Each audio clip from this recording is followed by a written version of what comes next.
क्या आप सब बता सकती हैं मंडन मिश्र का निवास स्थान कहाँ है? क्यों युवा सन्यासी, आप भी प्राकृत में बोलते हैं? सन्यासी ही संस्कृत में ना बोलेगा तो वैदिक धर्म का क्या होगा? कुत्रैव मंडन मिश्रस्य निवास स्थानम केन मार्ग गंतव्य? जिस स्थान पर तोता मैना भी संस्कृत बोलते मिले, समझ लीजिए पंडित प्रवर, मंडन मिश्र का निवास स्थान वही है।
आठवीं शताब्दी का उत्तरार्ध भारत में वैदिक, बौद्ध एवं जैन धर्म का बोलबाला था।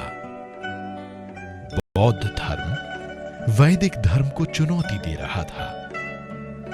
दोनों धर्मों के तत्वज्ञानियों के बीच संघर्ष छिड़ गया था। अपने वर्चस्व के लिए उनमें ग्रंथों के निर्माण की होड़ लग गई थी। वैदिक धर्म से निकले कई संप्रदायों ने भी अपने मतों को स्वतंत्र बताकर अपनी अपनी आचार संहिताएं निर्मित कर ली थी।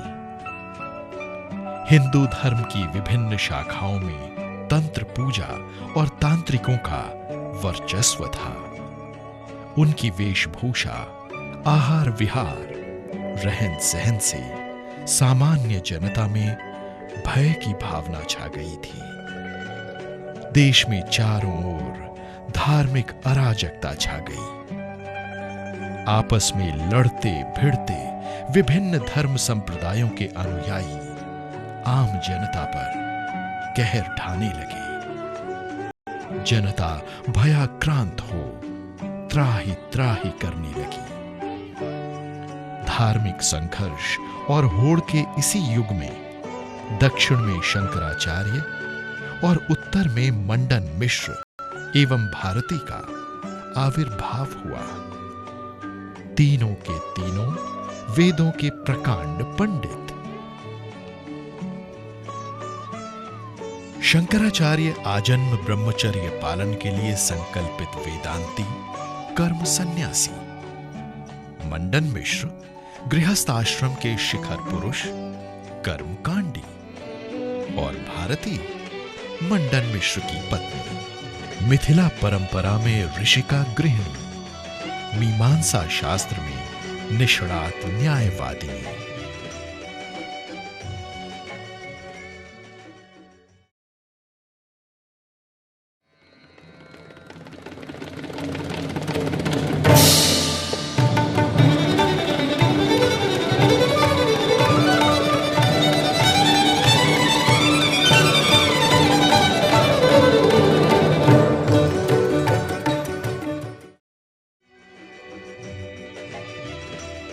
केरल में पूर्णा नदी के तट पर अवस्थित है छोटा सा एक गांव कालटी।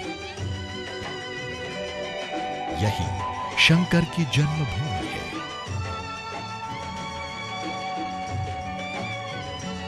वेद वेदांगों के धुरंधर विद्वानों के कारण चर्चित इसी गांव में एक नंबूदरी ब्राह्मण परिवार में शंकर का जन्म हुआ। बालक शंकर ने ब्रह्मचर्य व्रत का पालन करते हुए छोटी उम्र में ही सकल वेदों का अध्ययन कर लिया।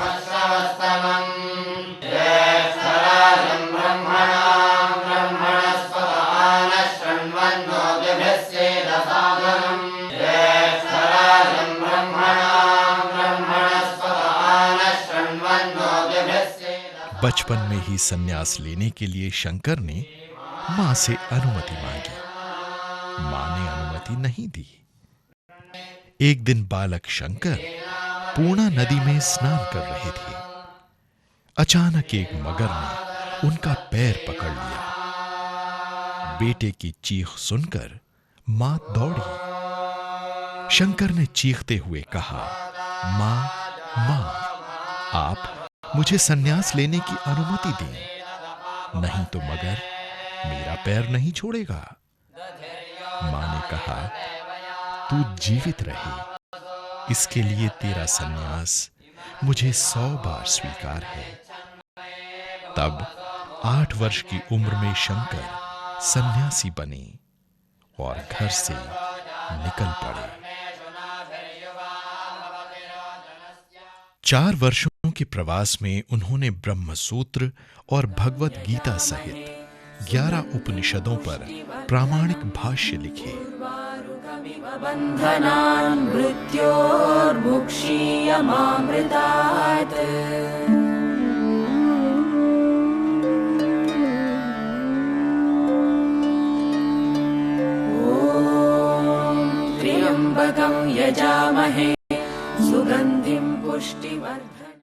भाष्य रचना के बाद 16 वर्ष की आयु में शंकर भारत भ्रमण में निकल पड़े। देश समाज की सांस्कृतिक विविधता को खंडित करने वाली भ्रांतियों के निराकरण के लिए उन्होंने पांव पैदल घूम घूमकर आध्यात्मिक मत मतांतरों को एक सूत्र में पिरोने का अभियान शुरू किया। राष्ट्रीयता के लिए सिर्फ एक भौगोलिक सीमा और एक राजनीतिक नेतृत्व पर्याप्त नहीं। विविधता में एकता की समरस संस्कृति से ही राष्ट्रीयता की भावना जागृत होती है। शंकर का यही मत था।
इसी अभियान के क्रम में सनातन धर्म में समन्वय स्थापित करने के लिए शंकराचार्य मिथिलांचल पहुंचे। मंडन मिश्र को अपने अभियान का सहयात्री बनाने के लिए जनक दुलारी सीता की जन्मभूमि मिथिला के पूर्व दक्षिण में है धर्ममूला नदी, जो आज धेमुरा कहलाती है। धेमुरा के तट पर कंदाहा बस्ती है। जनश्रुति के अनुसार यही कणाद मुनि का जन्म स्थान कंदर्प नगर है, जहां सूर्य मंदिर है।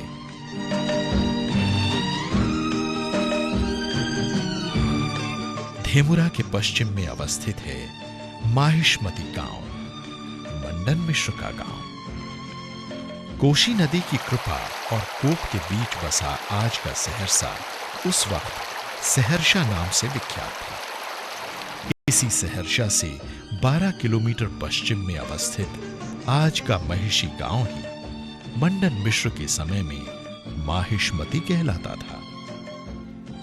मंडन मिश्र ने पहले मीमांसा और बाद में वेदांत पर कई ग्रंथ लिखे। इनमें विख्यात हैं विधि विवेक, विभ्रम विवेक, भावना विवेक, मीमांसा नुक्रमणिका, स्फोट सिद्धि, ब्रह्म सिद्धि, नैष्कर्म्य सिद्धि, बृहदारण्यक और तैत्तरीयोपनिषद पर भाष्य। महिषी गांव में आज भी मंडन मिश्र की डीह एक ढूह के रूप में विद्यमान है। इस ढूह के उत्तर किनारे उग्रतारा देवी का मंदिर है। भगवती का ये मंदिर तारापीठ के नाम से भारत में विख्यात है। उग्रतारा मंडन मिश्र की कुल देवी थी। मंडन मिश्र की डीह के दक्षिण पश्चिम कोण में एक प्राचीन कुआं है। पीढ़ी दर पीढ़ी जनता की जुबान पर कायम इतिहास के अनुसार यही कूप प्राचीन माहिष्मती गांव के प्रवेश द्वार पर था, जहां सन्यासी शंकराचार्य रुके थे और मंडन मिश्र के घर का पता पूछा था। मंडन मिश्र की पत्नी थी परम विदुषी भारती। उनका जन्म स्थान था दरभंगा में मणिगाछी के पास भटपुरा गांव।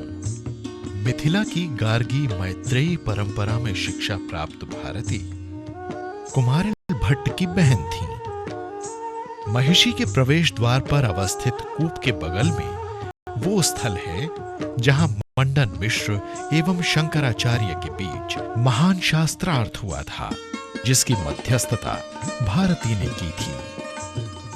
ओम शांति शांति शांति।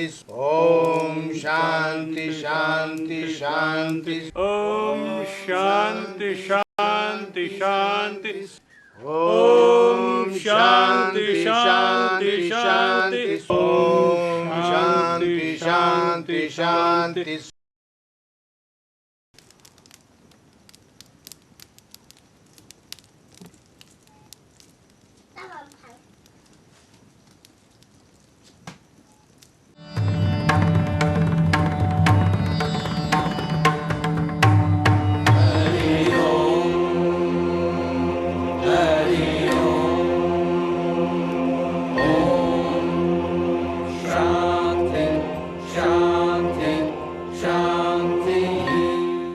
कुतो मुंडी, ये मुंडी कहां से आ गया?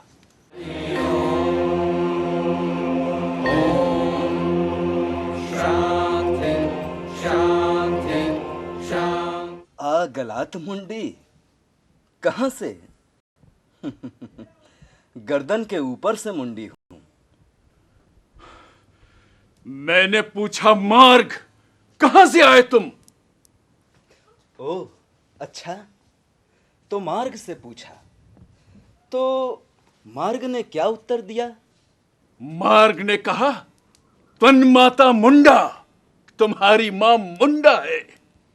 अच्छा अच्छा, तो मार्ग ने कहा कि आपकी मां मुंडा है। सचमुच? क्या आपकी मां सन्यासिनी है? क्या बकता है? मौड़ सन्यासी अपने से ही पांडित्य प्रदर्शन के लिए यहां घुसा है, चोर की भांति। ये कैसा सन्यासी है जो जानता ही नहीं कि गृहस्थ के घर ऐसे अनुष्ठान में उसकी उपस्थिति वर्जित मानी जाती है। आप भी भला कैसे गृहस्थ शिरोमणि हैं आचार्य। भिक्षुओं को बिना कुछ दिए ही सब कुछ गटक जाने जैसा आयोजन कर रहे हैं। हे साधुगण, आप ही बताएं, क्या मैं वीतरागी सन्यासी चोर हूं या ये ब्रह्म ज्ञानी सन्यासी चोर हैं? आचार्य शांत हो जाएं। ये अतिथि हैं, पूर्ण सन्यासी हैं, काल बंधन से भी मुक्त। ये वास्तविक अर्थ में अतिथि हैं। ऐसे अतिथि को आप दुर्वचन बाणों से विद्ध कर रहे हैं। आप जैसे शिष्ट व्यक्ति के लिए ये आचरण शोभनीय नहीं है। गृहस्थ शिरोमणि, ये वीतरागी सन्यासी शंकराचार्य हैं। आप इन्हें आमंत्रित करें और इनका अतिथि सत्कार करें। क्या अद्वैतवादी शंकर यही है? हाँ।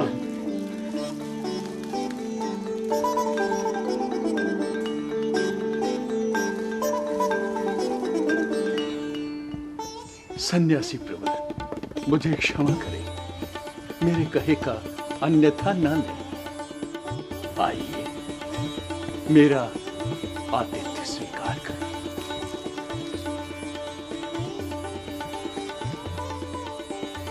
हे आचार्य, मैं अतिथि हूँ और भिक्षार्थी भी, परंतु मैं अन्न की भिक्षा के लिए नहीं आया आचार्य। मैं तो महान विद्वान कुमारिल भट्ट की प्रेरणा से आया हूँ, सीधे आप ही के पास। भट्टपाद कुमारी, वो तो मेरे गुरु हैं, मेरी अर्धांगिनी भारती के भ्राता। आप उनसे मिलकर आ रहे हैं? हाँ, मैं उनसे मिला, उनसे ही आपका परिचय प्राप्त हुआ। ओह भाग, हमारे गुरुदेव के दर्शन कर आप यहां पधारे। आप कृपा कर बताएंगे, आप उनसे कहां मिले? मिलने का कोई खास प्रयोजन? हाँ आचार्य, भाष्य रचना के बाद मैं केदारनाथ से काशी वापस आ रहा था। यात्रा पथ में मुझे ज्ञात हुआ कि वैदिक धर्म के उद्भट विद्वान कुमारिल जी वेद विरोधी अपने प्रतिद्वंदियों से वाक युद्ध कर रहे हैं। कुमारिल जी ने ब्रह्म सूत्र के प्रथम अध्याय पर एक अति सुंदर वार्तिक लिखा है। उसे पढ़कर मेरे मन में ये इच्छा जागृत हो उठी कि ब्रह्म सूत्र एवं उपनिषदों पर लिखे मेरे नए एवं मौलिक भाष्यों पर उनसे वार्तिक लिखवाने का अनुरोध करूं। क्योंकि गुरुदेव, आप तो जानते ही हैं, कोई ग्रंथ चाहे कितना भी दोष रहित क्यों न हो, बिना शिष्ट जनों एवं विद्वानों की आलोचना के उसे आलोक कीर्ति प्राप्त नहीं हो पाती। ये तो ठीक है, परंतु गुरुदेव कुमारिल ठहरे कर्मकांडी और आप ठहरे कर्म सन्यासी, तब आपने ये कैसे सोच लिया कि वो आपके भाष्य की व्याख्या करेंगे? यही तो आचार्य, जिस सिद्धांत चिंतन के प्रतिपादन के लिए मैं कर्म सन्यासी बना, वही कार्य एक कर्मकांडी विद्वान कर रहा है। इसी प्रश्न को लेकर मुझ में भट्टपाद से मिलने की उत्कंठा प्रज्वलित हुई। मैंने निश्चय कर लिया कि मैं शीघ्रातिशीघ्र उनसे मिलूंगा, अपने भाष्य पर वार्तिक लिखवाने का अनुरोध करूंगा, और यदि उन्होंने अस्वीकार किया तो मैं शास्त्रार्थ की चुनौती उन्हें दूंगा। तो आप उनसे मिलने नालंदा गए? अरे बंधु, नालंदा क्यों जाते? ये समाचार तो सर्वत्र फैला ही था कि वे नालंदा विश्वविद्यालय से निकल चुके हैं। तब यतिवर, आप उनसे कहाँ मिले? मुझे संगम तट पर प्रयाग में उनसे मिलने का सौभाग्य प्राप्त हुआ। वो सम्मिलन मेरे जीवन का महानतम ऐतिहासिक क्षण सिद्ध हुआ। मैंने उन्हें अपना भाष्य दिखाया। मेरा भाष्य देखकर वो अति प्रसन्न हुए, परंतु मेरे भाष्य पर वार्तिक लिखने का प्रस्ताव उन्होंने अस्वीकार कर दिया। ये तो सहज स्वाभाविक था। शास्त्रार्थ में पराजित हुए बिना कोई भी कर्मकांडी विद्वान आप जैसे सन्यासी के भाष्य पर वार्तिक लिखना स्वीकार कैसे करेगा? हाँ, परंतु भट्टपाद कुमारिल ने शास्त्रार्थ के लिए प्रस्तुत होना स्वीकार नहीं किया आचार्य। क्या? यह असंभव है। ऐसा हुआ तभी तो मैं आपके पास आया आचार्य। आश्चर्य! ऐसा कैसे हुआ? क्यों कर हुआ? क्योंकि वो मर्मांतक क्षण था आचार्य। भट्टपाद कुमारिल महाप्रयाण के पथ पर थे।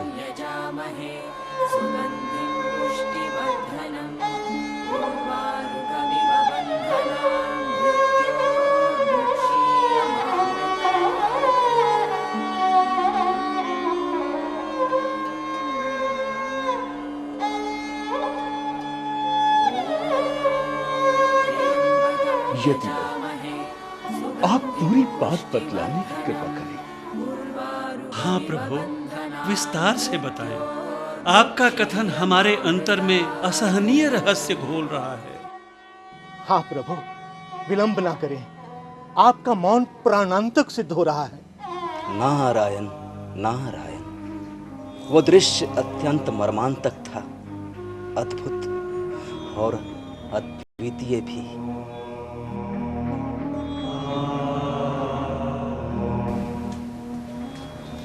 जब मैं भट्टपाद कुमारिल जी से मिला, तब वो देह त्याग कर इहलोक से प्रयाण करने के लिए चिता पर आरूढ़ थे।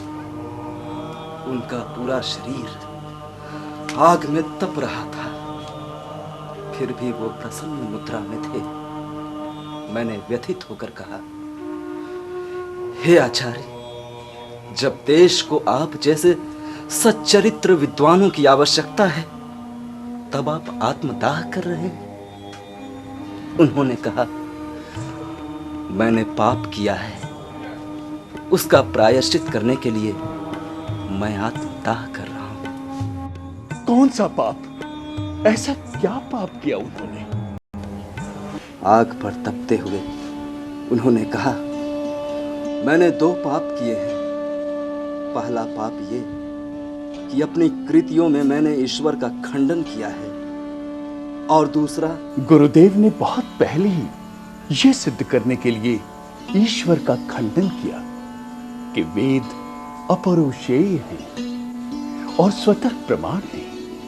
हाँ आचार्य, मृत्यु पथ पर अग्रसर होते हुए कुमारिल भट्ट ने कहा कि उन्होंने वेदों की सत्यता एवं प्रामाणिकता के लिए कभी भी उस ईश्वरीय शक्ति का निषेध नहीं किया जिसे वेदों ने ब्रह्म कहा है।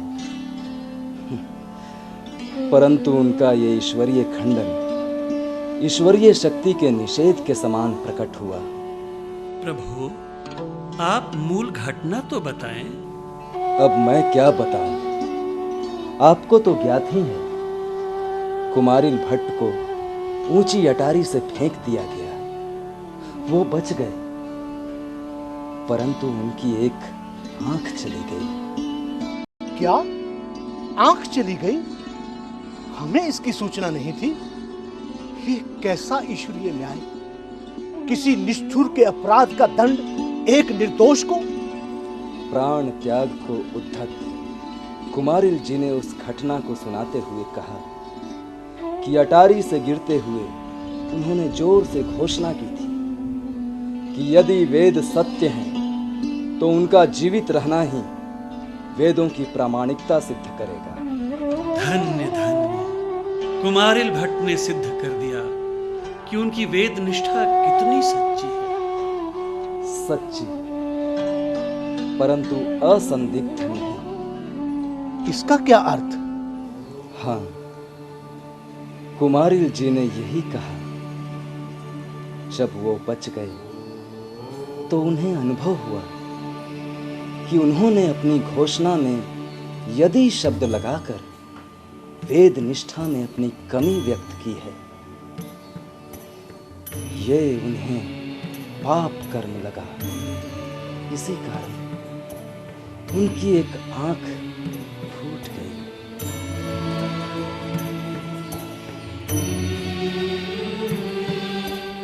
स्वस्थ होने के कुछ ही दिन बाद कुमारिल जी एक दूसरे पाप के भागीदार बन गए।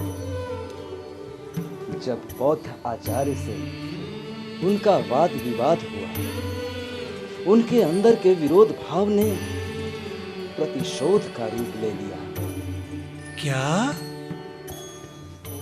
वो तो सामान्य वाद विवाद था। उसमें तो गुरुदेव ने तर्क दिया था कि तथागत ने स्वयं कभी अपने को वेद परंपरा से पृथक सिद्ध नहीं किया।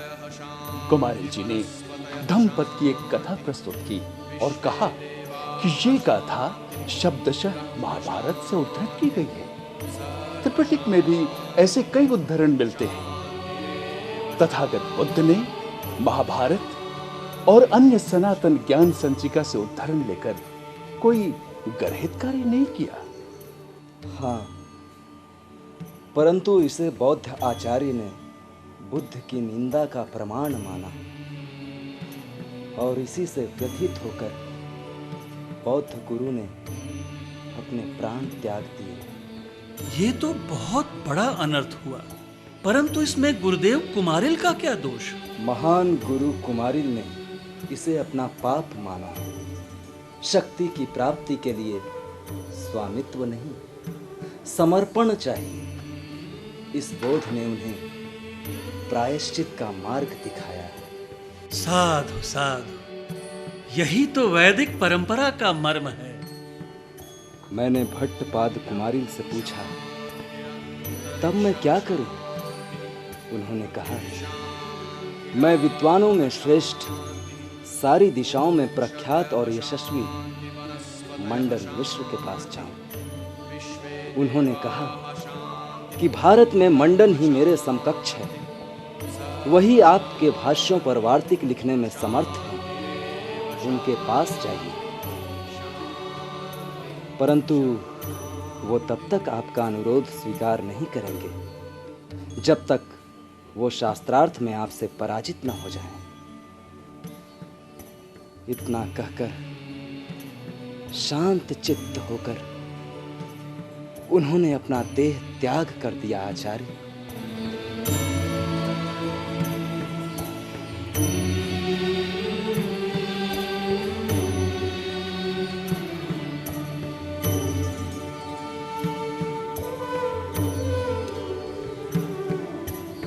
यतिवर, आपने गुरुदेव के देहांत का अत्यंत दुखद समाचार दिया। आप जैसे यतीश की उपस्थिति में गुरुदेव का देह त्याग उन्हें अवश्य सद्गति देने वाला होगा। नारायण नारायण, हे कर्मकांड शिरोमणि, आप ये क्या कह रहे हैं?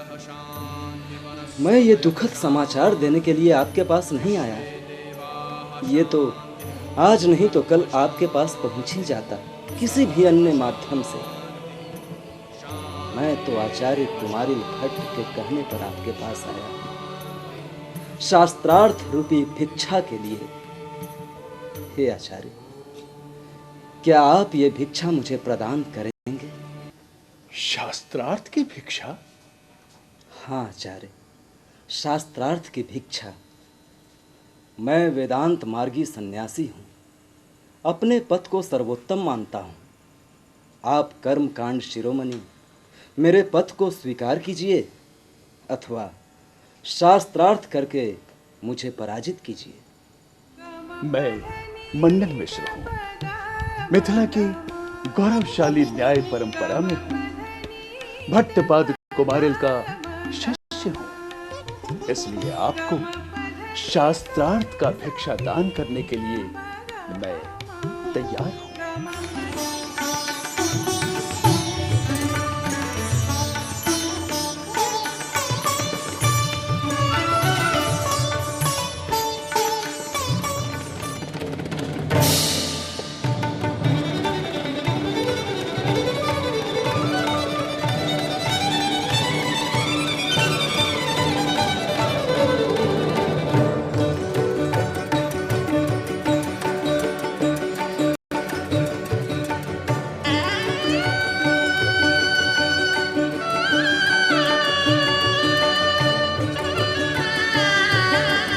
विराजे।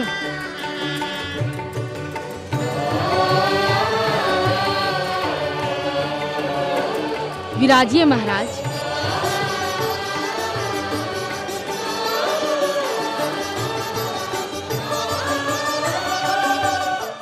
यह शास्त्रार्थ भारतीय संस्कृति की अनमोल निधि है। संस्कृति को राष्ट्र निर्माण का सबसे सशक्त आधार सिद्ध करने वाला ज्ञान पर्व।